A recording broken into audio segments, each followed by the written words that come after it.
जा हमर दिल तोड़ के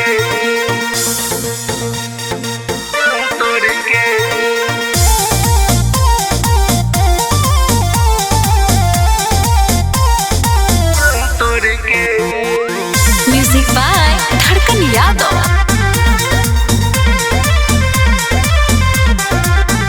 हंसते हंसते तू रोइलू कर जा हमर दिल तोड़ के। हंसते हंसते तू रोइलू कर जा हमर दिल तोड़ के। जवन देखे के ना रहे देखैलू कर जा हमर दिल तोड़ के। हंसते हंसते तू रोइलू कर जा हमर दिल तोड़ के।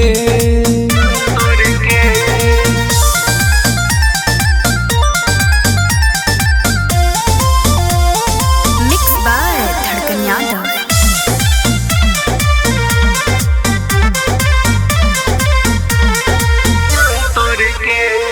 हमारा में कौन कमी ऐसन रहे कि दूसरा से जाके चिपकलू। हमके फंसा के दिलवा लगा के बाबू सोना जानू कहत रहलू।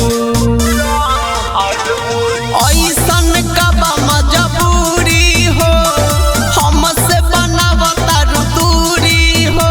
तू ठीक नहीं कैलू हमके छोड़ी के अपन प्यार के नहीं निभैलू करे जा हमर दिल तोड़ के।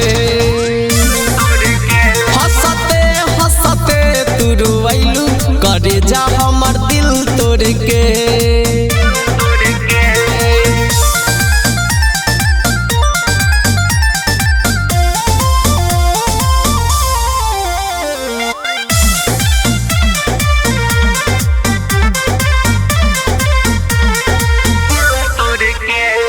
कैले रहू वादा तू साथ रहे के तब काहे धोखा हमके दिहलू।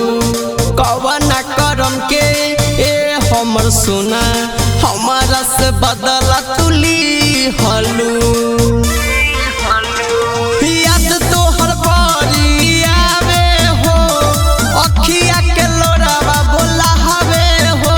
तू खुश रह हमारा से मुहवा मोड़ी के। सचिन धड़कन के जियत मुआइलू करे जा हमर दिल तोड़ के। हंसते हंसते तू रोइलू करे जा हमर दिल तोड़ के। धड़कन रिकॉर्डिंग स्टूडियो दिल्ली।